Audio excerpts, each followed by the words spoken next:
noite. O Canal Livre de hoje vai falar de articulação política, sucessão presidencial, polarização, mas vai também discutir violência policial, proibição de celulares em escolas, os desafios na economia do Estado, que responde por 1/3 do PIB nacional, uma economia maior do que a Argentina, por exemplo. Nosso convidado é o governador de São Paulo, Tarcísio de Freitas, que volta aqui ao Canal Livre. Muito obrigado, governador, por aceitar o nosso convite. Boa noite. Boa noite, Rodolfo. Um prazer estar aqui mais uma vez. Prazer é nosso. Comigo na entrevista, Fernando Mitre, Thaís Freitas e o nosso cientista político, Fernando Schiller. Governador, deixa eu começar porque acabou se tornando o assunto nas últimas semanas que tomou mais o seu tempo e que polemizou, que foi a questão da violência policial. Várias imagens, mas talvez aquela da ponte, do policial que está preso, jogando aquela pessoa na ponte, foi aqui naquele momento ganhou uma repercussão nacional muito importante. O senhor, inclusive, mudou a sua posição sobre câmeras corporais. Eu queria ouvi-lo e também até para ouvi-lo no pessoal. Qual foi a sua sensação ao olhar aquelas imagens, a sua reação quando o senhor pegou aquela imagem e olhou pela primeira vez assim e como governador do Estado? Rodolfo, isso mexe com a gente, né? É uma imagem que a gente não quer ver. Isso não representa a Polícia Militar do Estado de São Paulo, que é uma polícia bicentenária, é uma polícia de excelência. A gente tem que ter ideia aqui de alguns números. A polícia atende 30 milhões de chamados por ano. 18 milhões viram ocorrência. A gente tem 50 mil chamados que viram ocorrência todos os dias, com 36 mil homens na rua todos os dias, dos 83 mil homens que nós temos.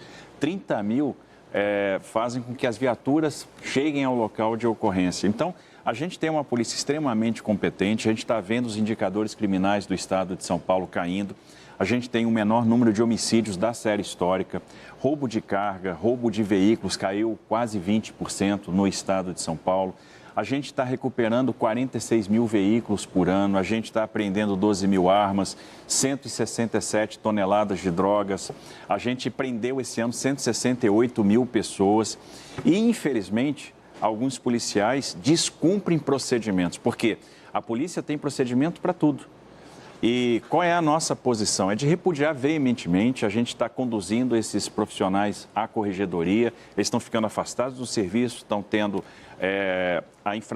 essas infrações disciplinares estão sendo punidas, isso vai culminar lá na frente com a expulsão desses profissionais e a gente vai mostrar que não vai haver tolerância para o desvio, para a má conduta, porque isso mancha a instituição e nós não queremos isso. Isso descredibiliza a polícia militar e isso é ruim para a sociedade. Claro. A gente precisa de uma polícia forte, de uma polícia que consiga evitar o crime, proteger o cidadão. E é isso que a gente quer. E a polícia tem todo o instrumento para fazer isso, porque tem preparo, nós temos excelentes profissionais, um oficialato que se prepara ao longo da vida, vai fazendo cursos de especialização e, obviamente, nós vamos tomar as providências para corrigir o rumo. Essas providências têm muito a ver com a análise de indicadores, tem muito a ver com a formulação de política pública, tem muito a ver com a conversa com os comandantes, proximidade dos comandantes, treinamento da tropa, reavaliação desse treinamento. Então, a gente vai tomar as providências para que isso não volte a se repetir. Governador, recentemente, esses dias aí, saiu uma pesquisa em que o senhor está muito bem. O senhor está com 61% de aprovação, pesquisa Quest. E a gente vai pegando os itens todos, está muito bem também. Educação, saúde, transporte. Quando chega na segurança, os números mudam completamente. Quer dizer, a opinião pública não está gostando. Não é? Onde deveria ter 40%, se pensar na saúde, tem 27%, que é a aprovação. Onde deveria ter 27%, que é quem reprova a saúde, está 38%. Então, está muito ruim ali. O que o senhor, alguma coisa o senhor tem que fazer para dar uma resposta à sociedade? O que o senhor está pensando em fazer? Entre essas últimas ocorrências, esses últimos episódios, promoveram em nós uma reflexão profunda. E qual é a conclusão que a gente chega? É que a gente tem uma deficiência na formulação de política de segurança pública. Isso não é só o Estado de São Paulo, isso é geral. Mas a gente está fazendo essa reflexão aqui para o Estado de São Paulo. A gente consegue, com muita clareza, formular a política pública de saúde, formular a política pública de educação, e quando chega na segurança, parece que a gente acaba ficando restrito à discussão de polícia. Vamos aumentar o efetivo, vai colocar câmera, vamos comprar equipamento, mas não é isso. A gente, às vezes, não faz a discussão do que a gente quer resolver. Qual é o crime que tem que ser alvo nosso? E aí isso tem a ver com a percepção de segurança. A gente tem gastado muita energia no combate ao crime organizado. E, de fato, a gente tem que combater porque o crime organizado afeta hoje até os negócios lícitos, né? Interfere em quem está jogando a regra do jogo. Mas o que incomoda o cidadão hoje? O assalto. O cidadão não quer ser assaltado, o cidadão não quer perder o celular. E a gente está formulando política para evitar o assalto. A gente está analisando, por exemplo, a nossa mancha urbana, a gente está casando intervenção urbana com segurança pública, a gente está interpretando o que os indicadores querem dizer e transformando isso em ações efetivas para que a gente possa dispor melhor o efetivo policial. Então, vamos supor, mesmo numa cidade espraiada como São Paulo, né, uma cidade enorme, né, com muitos desafios, se a gente for ver a concentração de crime, ela vai estar em 5, 6, 10% das ruas. Opa, então aqui eu tenho uma dica de que caminho a seguir. E qual a intervenção que eu preciso? É só força policial ou é intervenção de iluminação pública, são mais câmeras, é intervenção na parada de ônibus ou na saída do metrô? Então é essa discussão, essa reflexão que a gente tem que fazer agora enquanto formulador de política pública para melhorar a segurança, diminuir essa quantidade de roubos, dar a sensação de segurança para aquela pessoa que perde o celular, que sofre com isso. Então, é nessa linha que a gente vai atuar, analisando, interpretando os indicadores, fazendo uma coisa que a gente não fazia. Eu recebo os indicadores criminais todo mês, mas a gente não fazia uma reunião, por exemplo, com a Polícia Militar, com os comandantes de policiamento de área, para entender qual é exatamente o problema naquela área e o que aqueles indicadores estão representando. Ou cobrar, por exemplo, a produtividade da Polícia Civil em termos de resolução de crimes. Então, são correções de rota que a gente se vê obrigado a fazer e é isso que a gente vai procurar praticar. Governador, só um detalhe, às vezes a gente presta menos atenção pela opinião pública, talvez nos números, não é? A segurança pública no estado de São Paulo, em vários governos, é um caso de sucesso, na verdade, para o Brasil, no parâmetro do Brasil. Foi mais de 40 homicídios por 100 mil habitantes para 7,8. Hoje, 5,7. Por cada 100 mil habitantes. Que é o menor índice da série histórica. É o menor indicador do Brasil. Eu estou pegando os dados de 2023. 2023, 7,8. Metade de Minas Gerais, que é um estado que poderia ser comparável, quer dizer, um estado grande, envolvido. Então, quer dizer, São Paulo é um caso de sucesso. Então, a minha primeira pergunta, assim, como alguém gosta de política pública, assim, por que São Paulo conseguiu esses resultados? Né? Se a gente não entender por que São Paulo reduziu o número de homicídios, a gente não consegue entender qual é o caminho, né? Então, eu acho que esse é um ponto fundamental. Assim, por que São Paulo, ao longo de muitos governos, conseguiu uma redução sustentável, contínua, consistente do número de homicídios por 100 mil habitantes? Disparando, assim, junto com Santa Catarina. Mas Santa Catarina é um estado muito menor, com outras características. São Paulo é um estado, quer dizer, do tamanho que tem. Com muitos desafios. Qual é a explicação para isso? Eu acho que nós temos uma polícia muito profissionalizada. E é por isso que eu digo que a gente não pode confundir os erros de agora, esses erros em sequência, com o que é a polícia militar. Eu entendo que o combate ao crime não pode ser justificativa para o erro policial. E, por outro lado, o erro policial também não pode ser justificativa para o não combate ao crime. Então, a gente tem que manter numa estrada e entender quais são os contornos, quais são os limites que nós temos. Os governadores que passaram, os governos que passaram tiveram a preocupação de profissionalizar a polícia, de blindar a polícia de interferência política, de respeitar a hierarquia. E isso, obviamente, trouxe resultados positivos. E os números de São Paulo, de fato, são muito interessantes. São os menores, é o menor índice de homicídios do Brasil. Algumas políticas públicas foram muito bem sucedidas. E muitas vezes a gente até não entende, ou eu vou falar em especial das câmeras, né? O Rodolfo citou. Eu tinha uma posição mais resistente no início, e aí hoje, com 2 anos de mandato e percebendo o que eu estou percebendo na rua, vendo o que eu estou vendo, eu já mudei completamente de opinião. Eu vi que a Câmara realmente é um instrumento a favor do policial e a favor da sociedade. E, ora, tem problema nenhum a gente errar e a gente mudar de opinião. E o pessoal acha que mudou de opinião por causa do que aconteceu nessas últimas semanas. Não, a gente mudou de opinião lá atrás. Por isso que quando a gente conduziu o novo processo de Câmara, a gente já conduziu um processo para 12 mil e a nossa ideia é chegar a 15 mil. Então, a gente paulatinamente vai aumentar a quantidade de câmeras porque a gente percebe que, de fato, é um instrumento para a segurança do policial, que, ao fim e ao cabo, é quem é o elo mais fraco dessa história. É quem tem que combater o crime e quem está mais exposto. Quem precisa de segurança jurídica, quem precisa da proteção do Estado, quem precisa de orientação para não descumprir regra, porque quando há o descumprimento de regra, é a primeira pessoa que vai pagar. E também como geração de prova, né, governador? Claro, Isso quer dizer, sem dúvida. Mesmo porque o erro policial ganha, às vezes, o status de crime.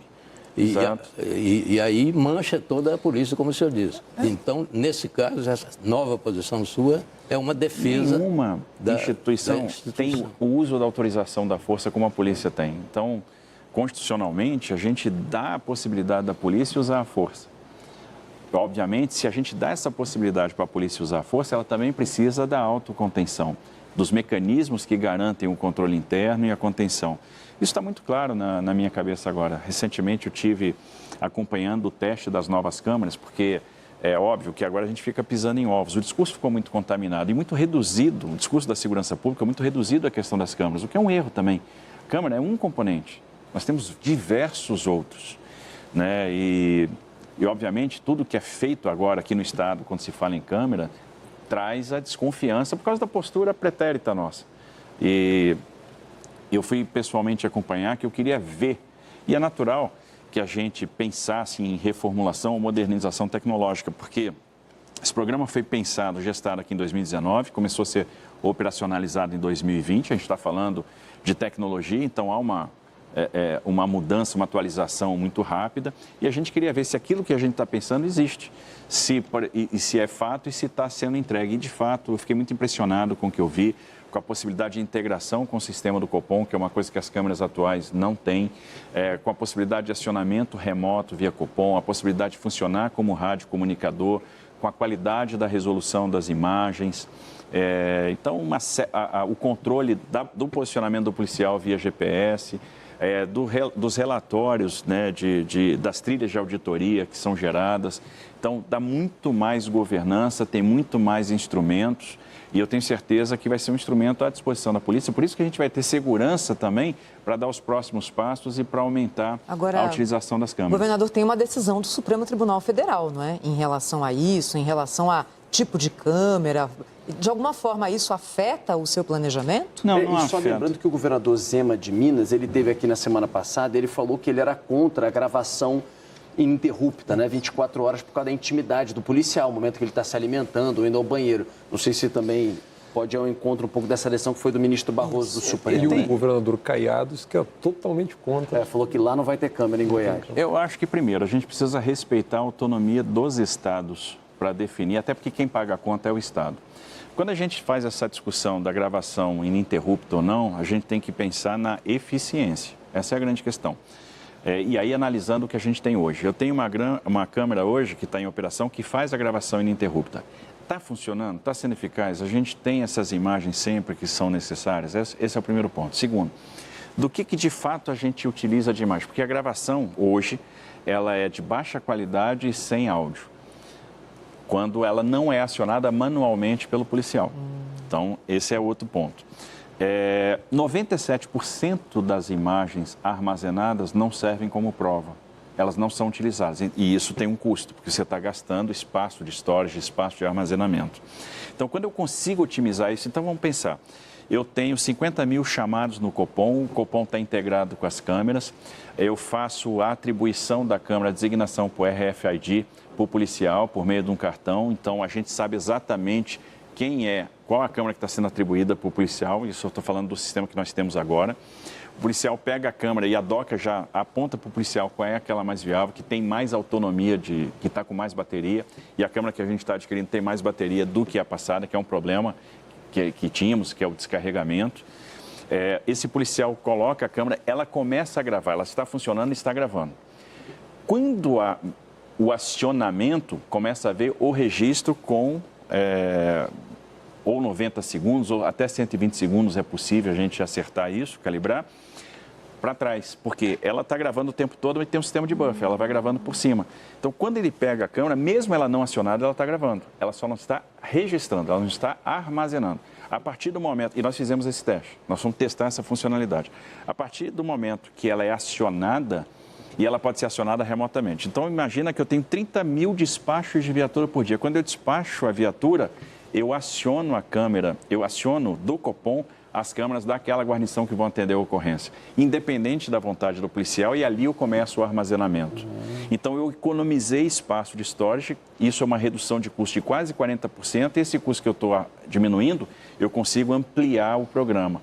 Ou seja, se eu tenho a garantia que eu estou fazendo o acionamento remoto e aquela guarnição que foi despachada por uma determinada ocorrência vai ter o acionamento remoto, tem a funcionalidade do acionamento também por Bluetooth, então a gente monta uma rede mesh e uma câmera vai acionando a outra de quem está na proximidade, eu tenho a garantia para evitar que, eventualmente, um mau policial, ou descumprindo uma determinação, não faça o acionamento que tem que fazer. Ou seja, com a tecnologia, eu estou ganhando eficiência. Então, eu acho que é complicado o Supremo querer escolher a tecnologia pelo gestor e ainda decidir de Brasília sem ter vindo ver o teste. O governador, deixa eu só pegar. E não vai mudar nada na linha que nós estamos tomando. O senhor se reuniu com os governadores do Sul e Sudeste, né? E fizeram propostas na área de segurança. Eu vi, por exemplo, uma delas, o governador do Rio falou sobre a questão de mudar a legislação e quando o criminoso for reincidente, ele não pode ser beneficiado por uma soltura em audiência de custódia, uma progressão muito rápida. Quais propostas o senhor entende, os senhores defendem que a gente precisa avançar aí, talvez no Congresso Nacional, para a gente melhorar a área da segurança pública? Veja, eu acho que são várias ações que a gente precisa tomar para melhorar a nossa performance na área da segurança pública. A primeira coisa é a gente entender que a gente precisa formular política de segurança pública. E essa é uma autocrítica que eu faço. Né? A gente, 2 anos depois, a gente olha para o cenário e, poxa, o que a gente formulou de política pública de fato? Então, é comum os prefeitos nos procurarem pedindo recurso, convênios para fazer intervenções urbanas. Eu posso casar essa intervenção urbana com a segurança pública? Posso. Então, se ele quer fazer iluminação pública, eu tenho que obrigatoriamente casar isso com aquelas faixas onde eu tenho incidência criminal? Com certeza. E aí eu começo a integrar as políticas públicas. Então, acho que tem um dever de casa para ser feito.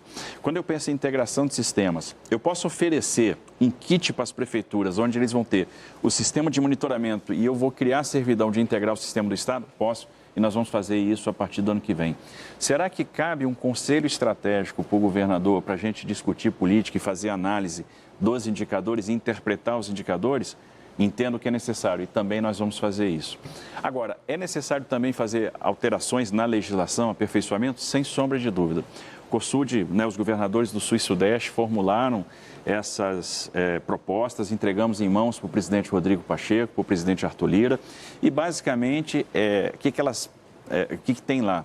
Um tratamento diferenciado para o faccionado. Ou seja, o faccionado, aquele membro de facção criminosa, e esse é o grande problema nosso, ele não gozaria de determinados benefícios de progressão, porque ele faz parte de uma facção criminosa. A gente tem que mostrar que o custo desse cara é maior.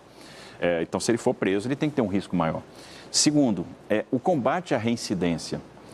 É desesperador você prender determinados criminosos e ter a soltura em audiência de custódia quando eles são reincidentes. Então, a gente chegou ao absurdo de prender 30 vezes o mesmo criminoso. E, às vezes, a gente falha também porque não existe a integração de sistemas e, às vezes, o magistrado que está na audiência de custódia não tem aquela informação. Ele não tem informação que da habitualidade daquele criminoso. Né, da reincidência. Então, a gente precisa também informar o judiciário. Absurdo, hein? O juiz tomar uma decisão sem conhecer todo o histórico do acusado. E acontece. É triste. Então, a gente tem que organizar isso em termos de sistema para que o magistrado também conte com essa informação. Existe uma questão para dar segurança jurídica àquelas prisões que são feitas por fundada suspeita, para não acontecer o que acontece hoje, às vezes, de você prender um criminoso e, pasme, isso aconteceu recentemente, 850 quilos de cocaína e ele ser solto na audiência de custódia.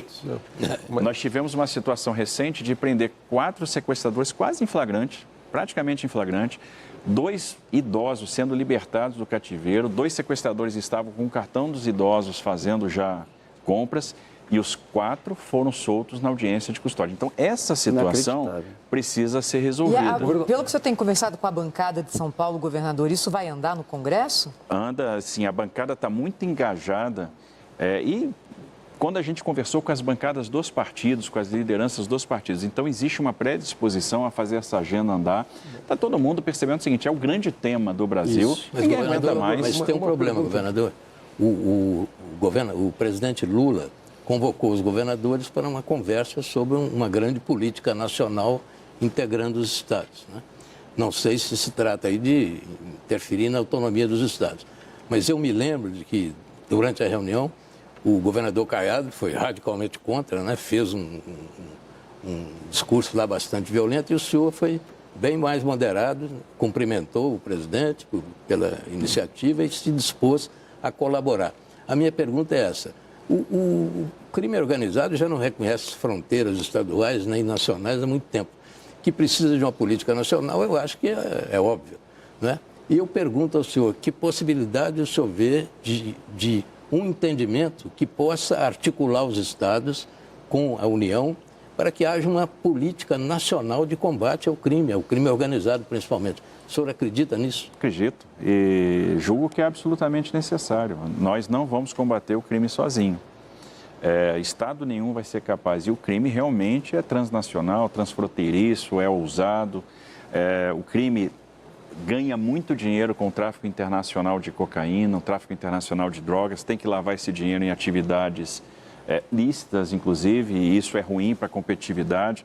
Então, a gente tem a inserção do crime no setor de combustíveis, a gente tem a inserção do crime em organizações sociais de saúde, em empresas que prestam serviços para prefeituras, várias naturezas de serviço, são hotéis, são restaurantes, são empresas de segurança, enfim.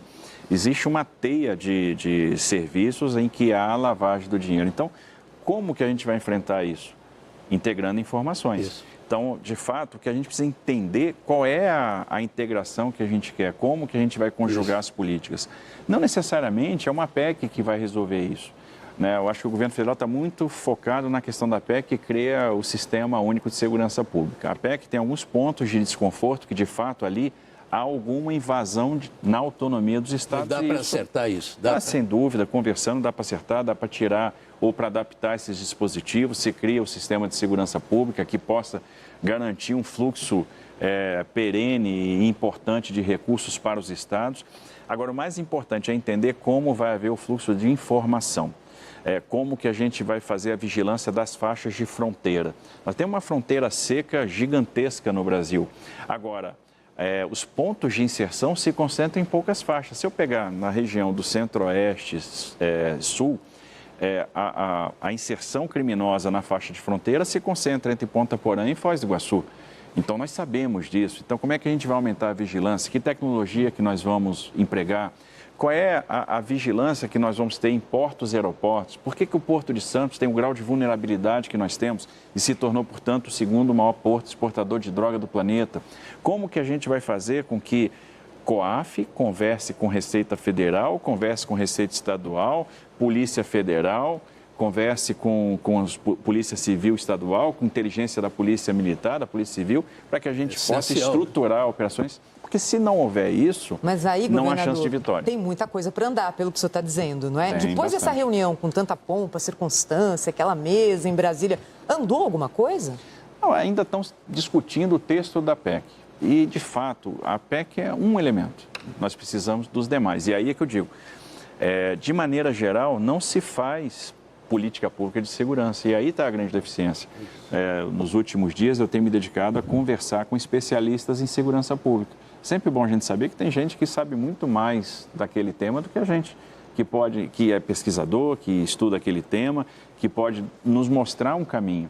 Por isso que a nossa ideia aqui em São Paulo agora é criar um conselho estratégico, né, para nos ajudar a formular a política, a interpretar indicadores, a mostrar caminhos e, obviamente, a gente vai buscar essa integração. Entendo que a gente tem que fomentar que essa integração aconteça e que aconteça rápido, porque o Brasil precisa de uma política estruturada de segurança pública e não há política pública de segurança hoje. Chile. Bom, tem muito assunto aqui, mas deixa eu mudar um pouquinho para uma outra área. Antes a gente fala de política, né, falar um pouquinho de gestão aqui. No tema da educação, governador, recentemente o senhor teve uma rápida tensão ali na aprovação da PPP para concessão da gestão das escolas, mas acho que o Estado foi rápido e derrubou aquela liminar e autorizando esse processo das PPPs administrativas para um conjunto grande de escolas, né? Mas eu queria lhe perguntar um pouquinho assim, qual é a política geral para a educação e uma curiosidade que eu tenho, até onde vai esse projeto das PPPs para a gestão administrativa, não é? E porque nas concessões, você tem na área de serviços, de parques, de infraestrutura, concessões integrais, inclusive na área de saúde. Na educação, a gente criou essa ideia da concessão pela metade. Então, só administra a empresa privada a parte administrativa e a parte pedagógica continua com o Estado. Não tem um problema aí, é um problema de corporação, é um problema de político, é um problema de legislação. Por que não se avança mais profundamente, como em outros setores, na área de concessões e PPPs, etc.? Eu acho que esse avanço tem que ser gradativo e tem que ser muito responsável. A gente está conseguindo fazer avanços importantes, a gente estruturou a nossa política de educação em alguns pilares, né? O primeiro pilar, a recuperação do aprendizado. Nós tivemos, de fato, um prejuízo grande com a pandemia, então esse ano a gente conseguiu promover a recuperação do aprendizado em várias turmas. Ano que vem a gente vai reforçar isso, inclusive utilizando alunos da própria rede nessa recuperação do aprendizado. A gente vai ter o aluno monitor que vai ganhar uma bolsa para ensinar o colega que está com dificuldade. Então, ao mesmo tempo, a gente traz um estímulo financeiro, né, para que, obviamente, fomenta a permanência na escola, mas, por outro lado, a gente está atuando... Alunos que tiverem melhor desempenho vão Alunos receber. que tiveram melhor desempenho, por mérito a gente faz a seleção. Nós vamos ter 20 mil alunos monitores que vão ajudar na recuperação do aprendizado dos seus colegas. E, obviamente, a gente está também capacitando professores para fazer essa recuperação. Temos atuado muito na formação contínua dos professores, no treinamento dos professores, na estruturação das escolas de tempo integral, porque houve um avanço muito rápido das escolas de tempo integral no estado de São Paulo. Mas, no entanto, não houve a estruturação desses equipamentos. Então, a gente está estruturando as escolas para a gente ter uma escola de tempo integral que, de fato, funcione, para que depois a gente possa dar o passo seguinte, que é a expansão das escolas de tempo integral. O resultado no aproveitamento ainda não é muito satisfatório. A gente precisa entender que essas coisas precisam ser construídas. Por exemplo, a gente alterou os currículos. A gente aumentou a carga horária de português e matemática, que eram cargas horárias absolutamente suficientes. O que a gente está vendo? A frequência aumentou muito. A gente tinha 77%, 78% de frequência, a gente está batendo 88% de frequência. Eu quero chegar a mais de 90% de frequência. Outro indicador importante, a gente estava aplicando a prova paulista e nós tínhamos lá 41%, 42% de resultado na prova paulista, a gente está batendo 56%. Viemos com a alfabetização na idade certa, então em apoio aos municípios, até por entender que esses alunos dos primeiros anos do ensino fundamental 1 que estão na rede municipal, uma hora vão chegar na rede estadual. Então a gente está fazendo a prova de fluência leitora no início do segundo ano, fazendo a prova de fluência leitora no final do segundo ano, dando estímulo financeiro para as escolas, para os municípios, capacitando os professores municipais, compartilhando material didático e plataformas para que a gente possa avançar nessa questão da alfabetização. Eu entendo que esse ano a gente vai ter um salto em termos de alfabetização. E acredito que o resultado do Saresp vai vir melhor do que foi o resultado do Saresp do ano passado. Mas teve uma redução no orçamento de educação, né? Não. Ano que vem a gente tem o maior orçamento de educação da história. Não reduziu nada? Isso aí é uma... Essa notícia saiu, governador. Sai muita notícia. Isso aí é o seguinte, nós tivemos a aprovação da PEC, que nos permite flexibilizar recursos da educação para a saúde. Algo absolutamente necessário. E é uma iniciativa de desvinculação de receita que é algo moderno, que todo mundo vai ter que fazer. Podemos esperar, a União uma hora vai ter que fazer desvinculação de receita. A Constituição Federal estabeleceu um piso de 25% para a aplicação de recursos em educação e 12% para a saúde. O Constituinte Estadual estabeleceu um piso de 30%, 5% a mais. Isso. Então, o que a gente fez? Vamos flexibilizar esses 5% que estão a mais, de maneira que eu possa jogar não só na educação, mas também na saúde. Então, vamos considerar saúde e educação somados, 42%. No mínimo 25% para a educação, no mínimo 12% para a saúde, mas 5% flexíveis que eu posso usar em saúde ou em educação. Então, eu posso continuar fazendo 30-12%. Foi a partir daí que vieram os títulos de redução. Porque aí, quando você fala, vou mexer 5%, vou deixar flexível, o que a turma faz? E aí vende a narrativa e muitas vezes o pessoal compra, a própria imprensa compra. O governo vai tirar 10 bi da educação, o governo vai fazer isso ou vai fazer aquilo. Não vai fazer nada, não vai tirar nenhum real da educação. Por quê? A função educação está contratada e no orçamento deste ano representa 28% do gasto e eu tenho mais 7% de déficit previdenciário, então 35%. O que eu estou fazendo, na verdade? Construindo um seguro para o gestor. Em que medida? Ora, eu tenho, e é fato, casais tendo menos filho. Portanto, o número de matrículas é decrescente. E eu tenho a população envelhecendo. Então, a pressão na saúde, ela é cada vez maior. Então, a gente tem que preparar o país para a mudança demográfica. A população vai envelhecer, a população vai demandar mais saúde, vai precisar de exames mais sofisticados, vai precisar de leitos de longa permanência. Como a gente está estruturando a parte fiscal do Estado, o que vai acontecer em São Paulo? Aumento de receita. Se vai haver aumento de receita, eu tenho que ter uma blindagem para não ter que, havendo aumento de receita, inventar despesa para educação que eu não preciso, porque eu vou manter a função educação. Então, essa flexibilidade me permite aplicar recursos onde eu preciso e onde eu tenho a maior pressão, que é a saúde. O governador, o senhor falou de saúde e educação, tem uma coisa que é fundamental para essas duas áreas, que é saneamento. E tivemos o leilão da Sabesp. Eu queria que o senhor falasse, porque temos, por exemplo, problemas graves ainda em saneamento olhando para Guarulhos e outros lugares do estado de São Paulo.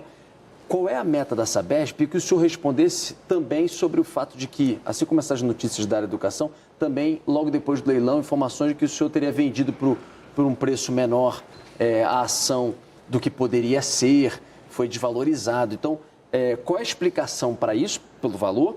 E que metas a gente pode esperar para melhorar saneamento que impacta a vida de todo mundo? Por exemplo, saneamento. Posso complementar a pergunta? Além dessa crítica, teve outra que eu achei muito interessante. O presidente Lula disse que esse modelo de corporation, né, de corporação, é cachorro sem dono, não tem dono, né? Então, assim, eu queria, além dessas questões que o Rodolfo colocou, sobre o modelo que foi adotado, né? Porque houve muita crítica de muito lado. Eu queria um pouco ver a visão do senhor. Vamos lá, eu diria que de tudo que a gente vai fazer nessa gestão, talvez a privatização da Sabesp seja o maior legado de todos. Porque a gente está falando de uma coisa muito importante, que é a universalização do saneamento. Sonho de todo paulistano, ver o Tietê despoluído. Mas para eu ver o Tietê despoluído, eu tenho que cuidar lá da frente, lá do Alto Tietê, eu tenho que cuidar dos municípios do Alto Tietê, que só tratam hoje 50% do esgoto. Eu tenho que cuidar de Guarulhos, que só trata 20% do esgoto. Eu tenho que cuidar da cidade de São Paulo, que trata 83% em relação ao que coleta. Mas não coleta muita coisa. Não coleta nas áreas informais consolidadas, nas favelas. A cidade de São Paulo é cortada por quase 300 cursos d'água diferentes, né, e que muitas vezes recebe esgoto in natura. Então, qual é o grande legado que fica? A universalização. É levar água e esgoto para todo mundo, levar um serviço de qualidade num preço mais acessível. E esse é o grande legado. Até 2029, nós vamos fazer a universalização de todos os municípios alcançados pela Sabesp. Isso significa um investimento de 68 bilhões de reais. A gente anunciou recentemente a pauta de investimentos do ano que vem, 15 bilhões de reais. Olha, nada mal para uma empresa que investia 5 por ano, não passava disso. A gente vai sair de 5 por ano para 15 por ano. Então, é uma mudança de patamar muito grande, é isso que vai nos permitir chegar na universalização. Vai lá em Perus, você vai ter lá 400 mil pessoas que não têm saneamento básico. Vai na Vila Arosa, mesma coisa. Vai em Pirituba, mesma coisa. Perus, por exemplo, a gente está fazendo agora 1,1 bi de investimento, né? São rede coletora, coletor-tronco, são 7 estações elevatórias, uma estação de tratamento, que vai ser a 6ª maior do estado de São Paulo. Então, esse é o grande legado. O modelo eu entendo que é o melhor modelo que nós poderíamos ter, porque nós estudamos aquilo que deu certo e o que deu errado no mundo todo e tudo foi pensado. Escolhemos não fazer uma pulverização do capital, mas trabalhar com uma tranche para o investidor de referência, que tivesse a capacidade de trabalhar com utility. E aí fomos brindados com uma empresa que tem muita experiência nesse setor, que entende a regulação, que entende a governança. Escolhemos o melhor modelo de regulação para o setor de saneamento, que é o modelo por base de ativos. Criamos um mecanismo de controle de tarifa sem destruir valor para o acionista. Como é que isso funciona?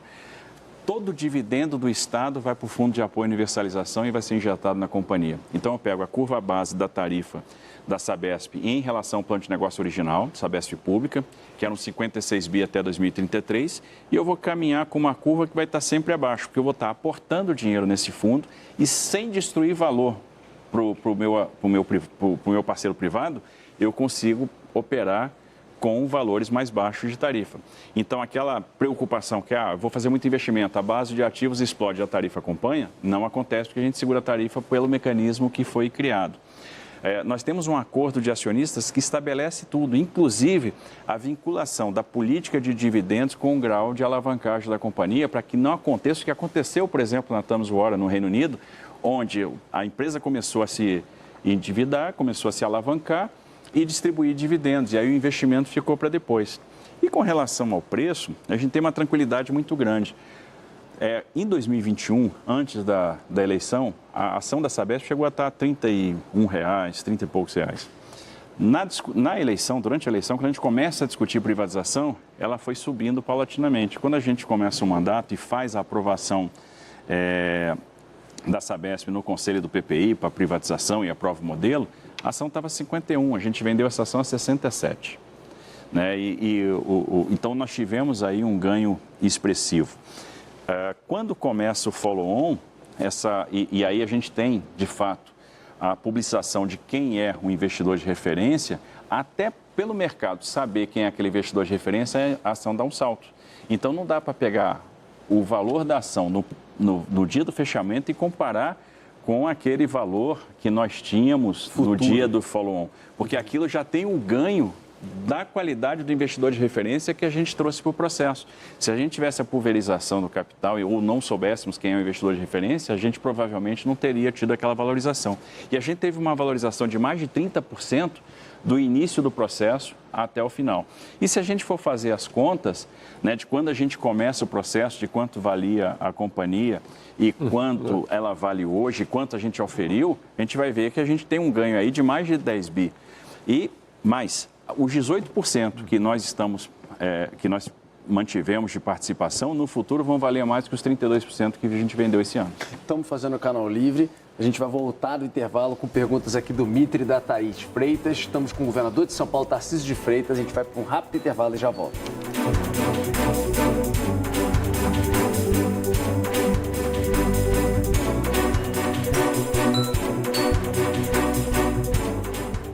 A Band News TV conecta você com o mundo.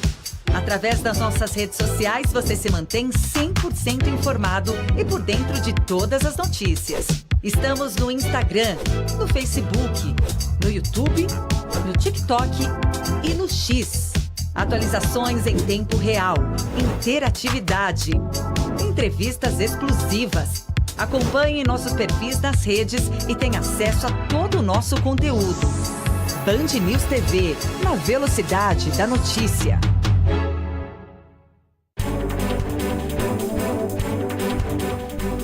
Nós voltamos com o Canal Livre essa noite recebendo o governador de São Paulo, Tarcísio de Freitas. Mitre, a bola está contigo.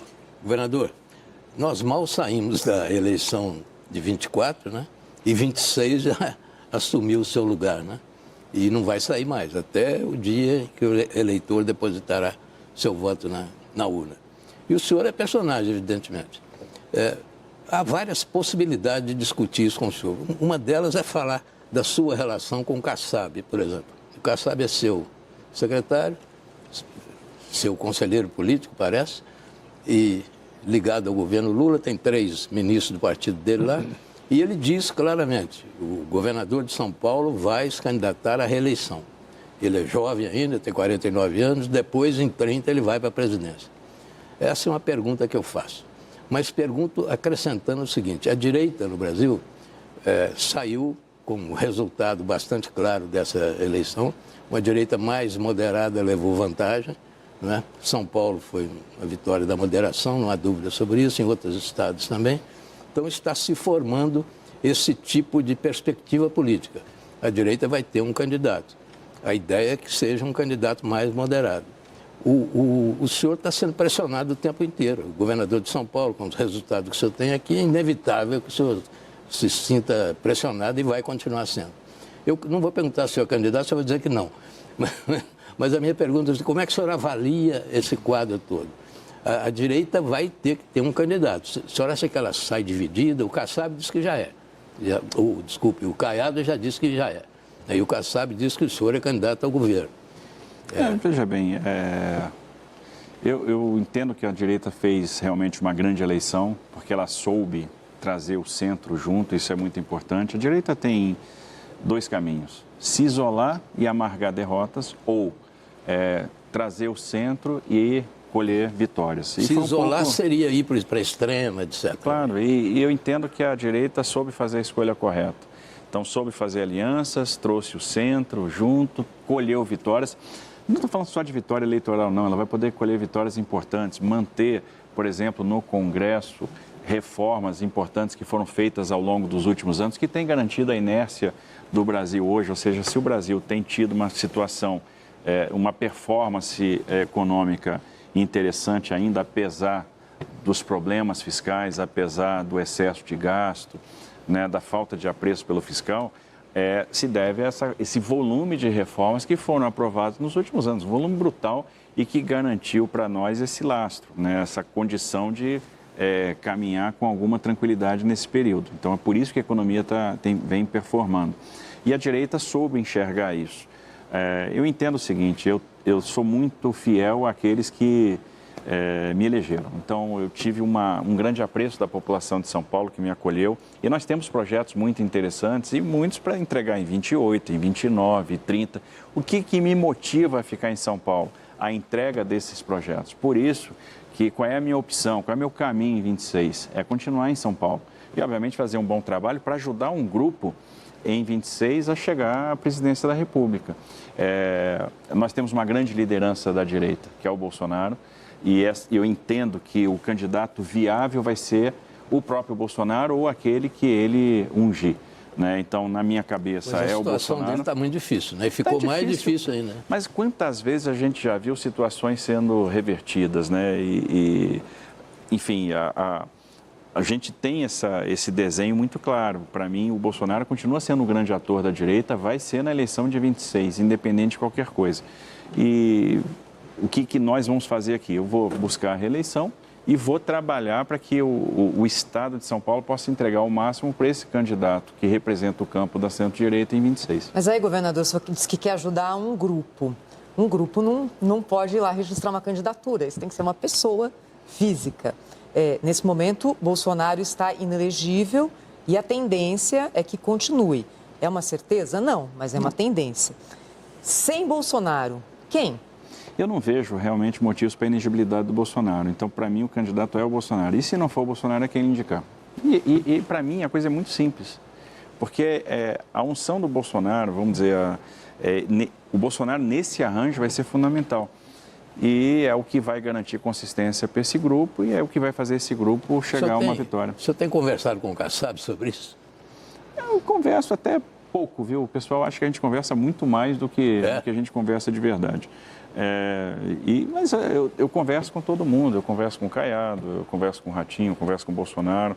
E, de certa forma, tem uma coisa interessante nesse grupo, é que você não vê ninguém, obviamente o Caiado tem uma posição um pouco diferente pela circunstância dele, mas não tem ninguém que, e mesmo o Caiado, tenho que ser eu, tenho que ser o protagonista. O Zema disse isso semana passada aqui no Canal Livre, ele falou, eu não posso nem estar, mas em algum momento ele falou que vice poderia ser. Ele aceita um vice, viu? Pelo jeito ele é vice. Porque, na verdade, você tem pessoas que estão fazendo grandes trabalhos, o Zema está fazendo um grande trabalho em Minas, Ratinho está fazendo um grande trabalho no Paraná, o Caiado está fazendo um grande trabalho em Goiás, e nenhum deles tem essa vaidade, então todos topariam fazer parte de um grupo, todos estão trabalhando por um projeto. E isso é que faz, que flui, né, a conversa entre esses grupos. A possibilidade de dividir essas forças também ela existe, né? Ela existe, mas o que eu vejo, na verdade, é uma possibilidade muito concreta de agregar essas forças. Nunca foi tão fácil agregar essas forças e vir com um bloco muito forte para essa eleição. Deixa eu lhe botar numa saia justa, governador, aqui, que é o seguinte, não sei se é saia justa, mas vamos lá. A direita teve, a centro-direita, enfim, esse grande bloco aí da direita, uma vitória importante na eleição de 2024, mas teve uma derrota muito forte em 2022, 2 anos antes, né? Mesmo com um programa de reformas importantes, a sua gestão lá na infraestrutura, enfim, na área do agronegócio, na área econômica, enfim, mas teve uma derrota importante. Quer dizer, esta direita que sai das eleições, como o Mitre disse, já vai olhando para 2026, talvez mais moderada, talvez mais velha um pouco, talvez mais experiente um pouco, não sei, né? Menos carnívora.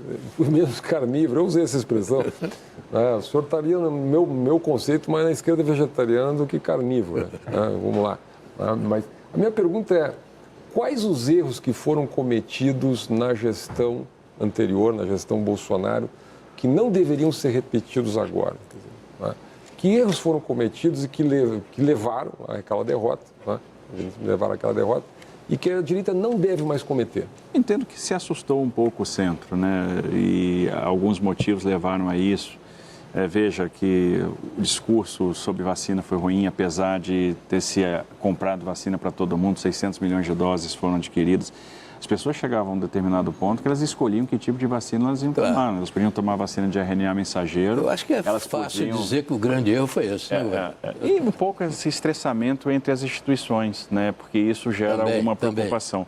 Talvez se não tivesse isso, eu acho que teria um caminho muito pavimentado, porque havia muito resultado.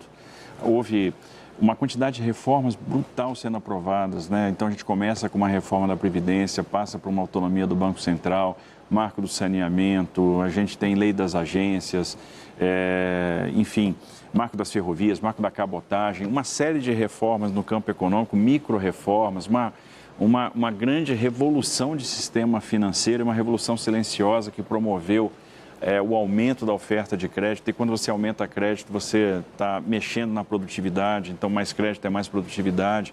Veio o PIX, nós tivemos obras importantes de infraestrutura em todas as áreas do Brasil, nós tivemos aí uma quantidade enorme de investimentos com o setor privado sendo contratados, nós tivemos redução de alguns impostos, principalmente um cuidado, um zelo com a gestão fiscal, diminuição do nível de endividamento, superávit. Nós tivemos o maior resultado, o melhor resultado de estados e municípios desde 1991. Né? Então, é algo muito importante. As estatais saíram que davam prejuízo, passaram a dar resultado, e aí a gente pode citar o Porto de Santos, a gente sai de meio bi de prejuízo para meio bi de lucro. Então, os Correios foram deixados aí com quase 1 bi de caixa. Então, mudou a lógica de estatais, mudou a lógica econômica, mudou a lógica fiscal. E se gerou uma confiança para o investimento, e eu entendo que isso foi muito importante para o Brasil. Então, foi um governo que deu muito resultado em vários campos. E às vezes por um detalhe ou outro, né, e uma má vontade generalizada em função dos erros que foram cometidos, você acabou tendo uma derrota. Se bem que aquela política equivocada da pandemia não é bem um detalhe, né? Aquilo foi um erro brutal do governo. Mas veja, pelo amor de Deus. E mesmo a relação com as instituições também foi coisa muito grave. Mas se a gente olhar em pandemia, vamos ver o que aconteceu, né? A gente teve o Auxílio Brasil, que foi fundamental para manter. Sim, mas aquela retórica contra a vacina, aquilo tudo. A retórica foi ruim, as ações foram muito acertadas. O trabalho com os governadores foi muito ruim e tal. Aquilo foi um desastre, né? Vamos dizer a verdade. Isso custou caro. Isso custou muito caro. Custou muito caro. Governador, deixa eu só pegar esse gancho, porque o senhor até soltou uma nota, mas eu queria lhe ouvir também sobre isso, né? Depois dessa denúncia, e colocando o próprio Bolsonaro no centro ali dela, essa denúncia com relação à trama de um golpe de Estado, né? Pelo menos, acredito que o senhor tenha visto lá, há entre militares de alta patente mensagens muito claras e objetivas, entre eles, alguns podem dizer que realmente, pelo tamanho do grupo e etc., aquilo não poderia avançar nas Forças Armadas, e não avançar, mas dentre eles havia ali diálogos extremamente preocupantes, né? E a denúncia coloca Bolsonaro, eu já vi que o senhor falou sobre o assunto, coloca Bolsonaro, inclusive ali no processo de trabalhar e articular aquela ideia e aquele plano. Como é que o senhor vê isso? Eu queria lhe ouvir, não só sobre o papel, mas se o senhor tem essa convicção, depois de ler tudo, que pelo menos nesse grupo havia essa intenção, essa ideia de avançar nessa questão golpista. Veja, eu não vi nenhum elemento que implique o Bolsonaro no planejamento, na liderança, na articulação de uma trama golpista. Então, não tem nada que relacione o Bolsonaro ao que 2, 3 caras ali pensaram. Né? E que, do ponto de vista de Forças Armadas, não eram ninguém para pensar em nada, o que foi pensado é altamente reprovável, desarrazoado, mas eu não vejo nada que implique ou que relacione o Bolsonaro a essas pessoas, a não ser a declaração delas mesmas, que pouca consistência ou provas trazem. Agora, eu tenho o meu depoimento pessoal, o que eu vivi no governo, uma pessoa que conviveu com o presidente e até com alguma proximidade no longo do mandato. Em praticamente 4 anos trabalhando com ele, eu nunca vi o presidente, para mim, falar qualquer coisa nesse sentido, né? Mencionar que fosse, ainda que superficialmente, nunca vi. Então, e quando você lê o relatório, e eu acho que a gente tem que analisar isso com muita cautela, com muita parcimônia, com muito cuidado, porque isso tem implicações graves lá para frente, e a gente não pode cair no erro de tomar determinadas ações e lá na frente se arrepender ou ver que aquilo foi desarrazoado. Isso já aconteceu na história recente do Brasil algumas vezes. de achar que está tudo resolvido. Então, essa apuração tem que ser feita com muita cautela, com muita isenção, porque é algo muito sério. E eu não vi até agora nada que implicasse realmente o Bolsonaro nisso. As investigações avançam, né? Esse relatório realmente ele é muito grave, né? E a situação do Bolsonaro piorou muito, né? Isso não há nenhuma dúvida, olhando o resultado das investigações. Mas o senhor tem razão, tem que chegar ao fim tudo isso. Né? Thaís. Governador, eu queria falar com o senhor sobre reforma tributária, né? Que avançou essa semana no Senado, vai agora para a Câmara, a gente está se aproximando de um desfecho. E dentro desse modelo novo, há uma diferença em relação ao que hoje está em vigor na forma da gestão do dinheiro que é arrecadado da sociedade, já que o Conselho Federativo vai ter um poder grande na hora de distribuir os recursos para estados e municípios. Como é que o senhor vê isso? Com preocupação, com confiança em que isso, dessa forma vai se achar um modelo mais justo? Alguns pares do senhor veem esse conselho como uma perda de poder dos estados frente à União. Acrescentando um ponto, né, que nós vamos ter o maior IVA do mundo. Não é? Então, quer dizer, além desse tema da centralização, perda de autonomia, o maior IVA do mundo e um show de exceções, né? Regimes especiais, alíquotas especiais. A emenda não ficou um pouco pior que o soneto ali no... Isso preocupa, né? Porque a reforma tributária é algo extremamente esperado, necessário, fundamental. Obviamente, sempre havia um certo temor, porque é uma mudança profunda. Imagina que São Paulo sempre se opôs à reforma tributária porque tinha o medo da gente sair do princípio da tributação na origem para começar a tributar no destino e haver aí uma perda, né? São Paulo é um grande originador, mas também é um grande consumidor, é o maior consumidor do Brasil, tem o maior mercado consumidor. E quando a gente analisa o cenário, São Paulo é o estado mais prejudicado pela guerra fiscal. Não há outro estado tão prejudicado, tão maltratado pela guerra fiscal quanto o estado de São Paulo. O que a gente perde todos os anos em créditos outorgados, etc., é algo assustador, né? E tem uma relevância muito grande. E a gente fez todas as simulações para entender que São Paulo ganha com a reforma tributária. Então, a mudança para a tributação no destino, o IVA dual, em termos de conceito de espinha dorsal, é necessário. Existe o desconforto com o Conselho Federativo? Sem dúvida existe, e preocupa a forma como isso vai ser gerido. Porque se eu tenho um Conselho Federativo, que é um organizador de uma centralização desses recursos e da distribuição das cotas partes dos entes e também que consiga fazer o pagamento rápido dos créditos para que a gente garanta a não cumulatividade, opa, isso é bacana, isso é desejável. Porque se a gente burocratizar, a gente não vai chegar no objetivo que a gente quer, que é garantir a não cumulatividade. Para isso, a gente tem que ter um pagamento rápido dos créditos, a gente tem que saber qual o tratamento que a gente vai dar para o resíduo tributário. E, nesse sentido, o Conselho Federativo é importante, desde que a autonomia dele, a ingerência dele esteja restrita à organização, a tornar isso algo automático, transformar isso num algoritmo e que isso possa ser muito rápido, que é isso que vai dar eficiência ao IVA, é isso que vai garantir, de fato, a não cumulatividade. Agora, se esse conselho começa a ganhar poderes, começa a não ter transparência, não ter governança e ferir a autonomia, aí nós vamos ter um problema muito grave nas mãos. E outra coisa importante é que, de novo, aí tem as pressões dos grupos e aí todo mundo... Aquele negócio, né?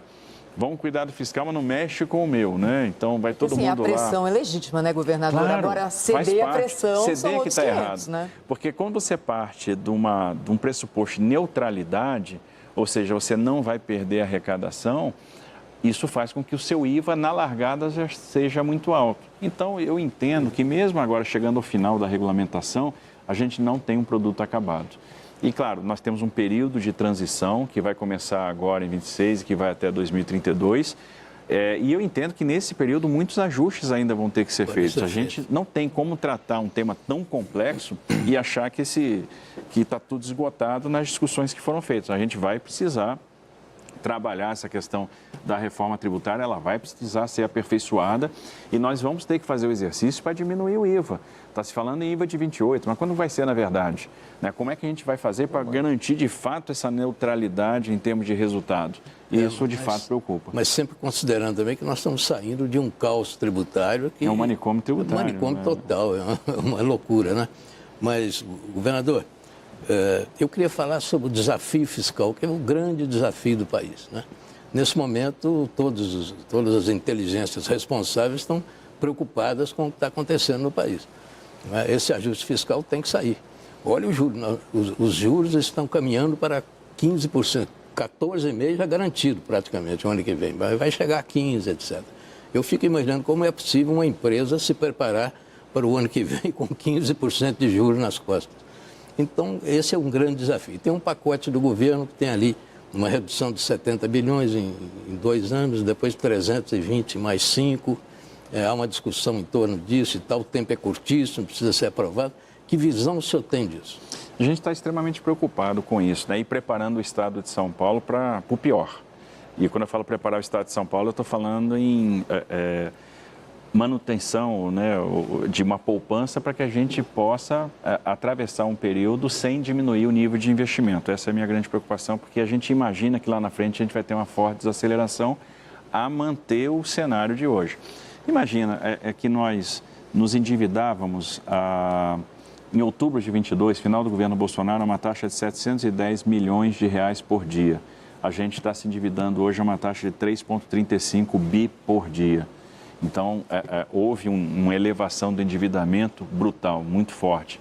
A gente chegou numa dívida bruta de mais de 9 tri. Então, a gente sai de uma relação dívida-PIB de 71% para 78%, quase 79%. Cada vez que o juro aumenta, sobe mais. A gente pode ser que em algum momento a gente comece a ter dificuldade para rolar a dívida, porque nós temos ainda uma situação de muito mais estabilidade e de um certo juro alto nos Estados Unidos, e o nosso prêmio de risco está aumentando muito. Então, imagina você contratar dívida de longo prazo pagando IPCA mais 7. E se o prêmio de risco chegar a 8, a gente vai chegar no mesmo nível de prêmio do governo Dilma. Não, isso é um péssimo indicador. Quando a gente pensa no que foi apresentado, uma redução de 1,3% de despesa, né, em termos de resultado, 1,3% da despesa em 2025 e 1,8% da despesa em 2026 e os 320 bi até 2030, isso é insuficiente. Só a mudança que eles fizeram na regra do mínimo já era uma potência de 109, 110 bi até 2030. Mas já é alguma coisa significativa. Mas se você pensar na regra anterior, que estava vigente, a gente teria um ganho de 412, 413 até 2030. Então, observe quanto que a gente está deixando na mesa. E aí, a gente pode estar tirando, aos poucos, a capacidade da política monetária de operar. Ou seja, a política monetária pode começar a ficar ineficaz para segurar a inflação. E o que é fato é que isso vai fazer com que o juro alto permaneça por mais tempo. Então, isso é um freio para a economia. A gente vai andar com o freio de mão puxada. E aí, quando você diz que o Estado está se preparando para o pior, esse é o pior? Eu entendo que o pior é a desaceleração, porque o que a gente vai ter num primeiro momento, imagino, é um efeito de inflação. Né? E no segundo momento é uma desaceleração forte. O que a gente está fazendo em contraponto? E a gente já vem com essa programação há algum tempo. O São Paulo na direção certa. O que é o São Paulo na direção certa? É o nosso programa econômico. Por um lado, eu estou reduzindo despesa. Então, a gente aprovou uma reforma administrativa na Assembleia, cortamos 20% dos cargos, vamos extinguir autarquias, vamos extinguir empresas públicas, a gente vai fazer agora a liquidação de algumas empresas. Segundo, privatizações e concessões. Privatizamos a EMAI, privatizamos a Sabesp, fizemos concessão da Nova Raposa, fizemos concessão da Rota Sorocabana, temos várias concessões que vão andar aí nos próximos anos, vamos fazer concessões das linhas da CPTM, enfim, estamos trazendo muito investimento privado. Quando a gente lança o programa, a gente tinha um objetivo de alcançar 220 bi de investimentos. A gente está chegando a 340 bi em dezembro desse ano, né? Fora a atração do investimento privado, que a gente está aplicando a lei da liberdade econômica aqui. Outro ponto é mudar a relação fisco-contribuinte por meio dos programas de transação tributária. Então, a gente está no terceiro edital de transação tributária. No primeiro, que é o Acordo Paulista, a gente conseguiu fechar 44 bilhões de acordos. Então, aquelas discussões de tese tributária que se arrastavam há anos, a gente conseguiu encerrar, fechar o acordo e garantir fluxo financeiro para o Estado. Outro ponto importante, a renegociação da dívida do Estado, que é uma coisa que preocupa muita gente. Então, o Estado tem uma dívida alta, consegue pagar o serviço da dívida, não temos problema com isso. Agora, o que acontece? A gente paga um serviço da dívida muito alto e para ver o estoque da dívida subir. Então, eu tenho que pagar o serviço da dívida e ver o estoque da dívida reduzir. Então, isso é fundamental, por isso que a forma de indexação tem que mudar e isso pode representar um alívio financeiro para o Estado, que se transforma em despesa de capital, se transforma em investimento.